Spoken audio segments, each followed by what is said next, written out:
tutup matanya, lipat tangannya. Kita mau bersyukur sungguh sama Tuhan. Tuhan Yesus, terima kasih. Hari ini kami mau beribadah kepada Tuhan. Kiranya Engkau hadir dan menolong kami semua, anak-anak sekolah minggu. Kami mau bersukacita, memuji, muliakan Tuhan. Dalam nama Yesus, haleluya, puji Tuhan. Semua kami berkata, amin. Tante sini percaya kalian semua semangat di pagi hari ini. Semuanya tepuk Yesus dulu ya. Kecil. Tepuk Yesus. Yesus. Yesus. Yes. Nah, dari sini percaya kalian semua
Kita berserah ya anak-anak ya. Dan di sini percaya kalian semua sudah percaya Yesus dengan sungguh. Sekarang waktunya kita mendengar firman Tuhan.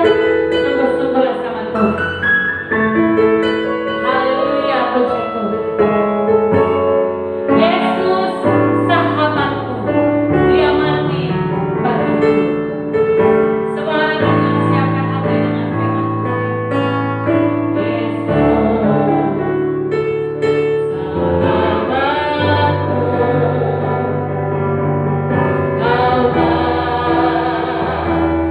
Besar anugerah, besar kasih-Mu, sahabat dan Tuhan,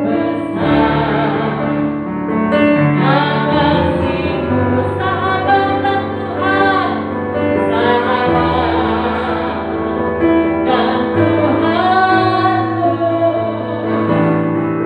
sahabat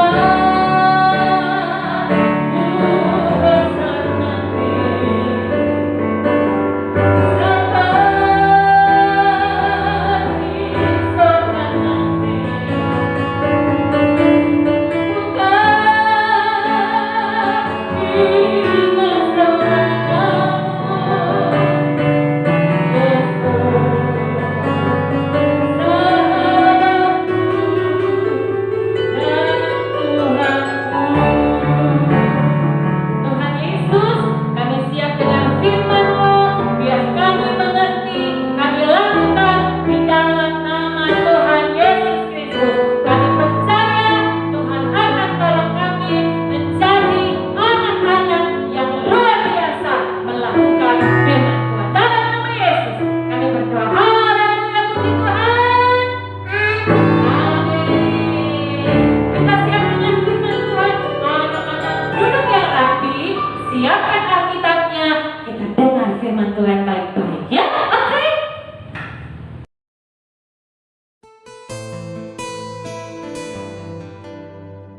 Tetapi pagi-pagi benar, pada hari pertama minggu itu, mereka pergi ke kubur membawa rempah-rempah yang telah disediakan mereka. Mereka mendapati batu sudah terguling dari kubur itu, dan setelah masuk, mereka tidak menemukan mayat Tuhan Yesus. Sementara mereka berdiri termangu-mangu karena hal itu, tiba-tiba ada dua orang berdiri dekat mereka memakai pakaian yang berkilau-kilauan. Mereka sangat ketakutan dan menundukkan kepala. Tetapi kedua orang itu berkata kepada mereka, "Mengapa kamu mencari Dia yang hidup di antara orang mati? Ia tidak ada di sini. Ia telah bangkit. Ingatlah apa yang dikatakannya kepada kamu ketika ia masih di Galilea, yaitu bahwa Anak Manusia harus diserahkan ke tangan orang-orang berdosa dan disalibkan, dan akan bangkit pada hari yang ketiga." Maka teringatlah mereka akan perkataan Yesus itu. Dan setelah mereka kembali dari kubur, mereka menceritakan semuanya itu kepada ke-11 murid dan kepada semua saudara yang lain. Perempuan-perempuan itu ialah Maria dari Magdala, dan Yohana, dan Maria ibu Yakobus. Dan perempuan-perempuan lain juga yang bersama-sama dengan mereka memberitahukannya kepada rasul-rasul. Tetapi bagi mereka, perkataan-perkataan itu seakan-akan omong kosong, dan mereka tidak percaya kepada perempuan-perempuan itu. Sungguh pun demikian, Petrus bangun, lalu cepat-cepat pergi ke kubur itu. Ketika ia menjenguk ke dalam, ia melihat hanya kain kapan saja. Lalu ia pergi, dan ia bertanya dalam hatinya apa yang kiranya telah terjadi. Ketika hari sudah malam pada hari pertama minggu itu, berkumpullah murid-murid Yesus di suatu tempat dengan pintu-pintu yang terkunci, karena mereka takut kepada orang-orang Yahudi. Pada waktu itu datanglah Yesus dan berdiri di tengah-tengah mereka dan berkata, "Damai sejahtera bagi kamu." Dan sesudah berkata demikian, ia menunjukkan tangannya dan lambungnya kepada mereka. Murid-murid itu bersukacita ketika mereka melihat Tuhan. Maka kata Yesus sekali lagi, "Damai sejahtera bagi kamu.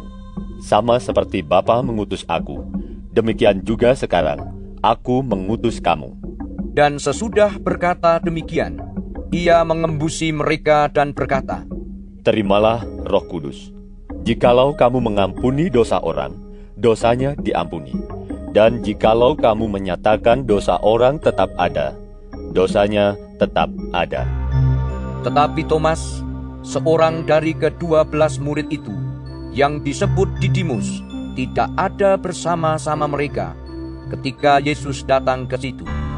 Maka kata murid-murid yang lain itu kepadanya, Kami telah melihat Tuhan.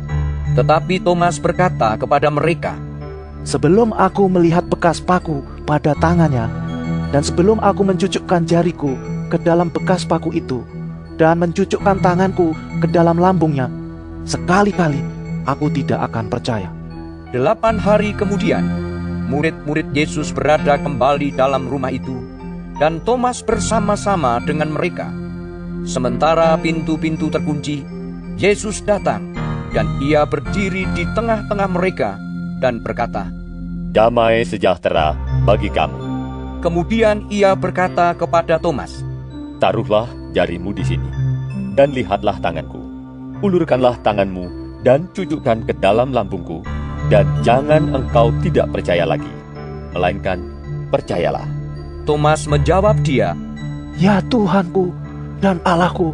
kata Yesus kepadanya, Karena engkau telah melihat aku, maka engkau percaya.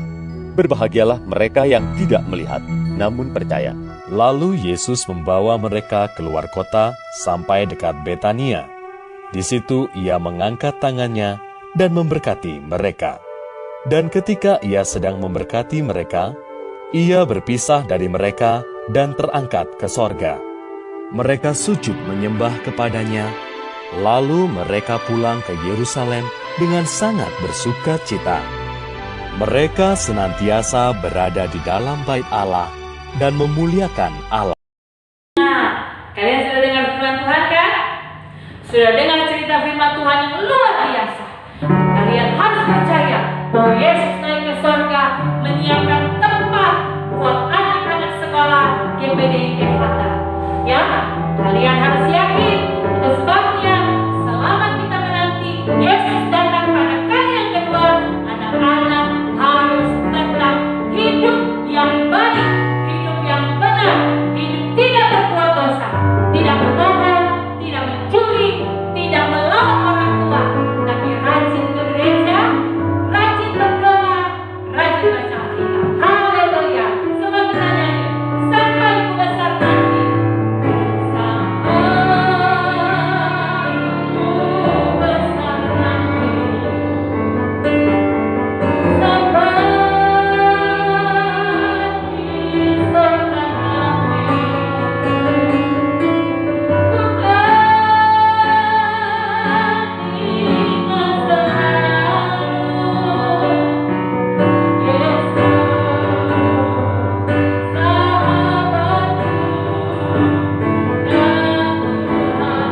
Semua angkat tangannya sampai ku besar nanti.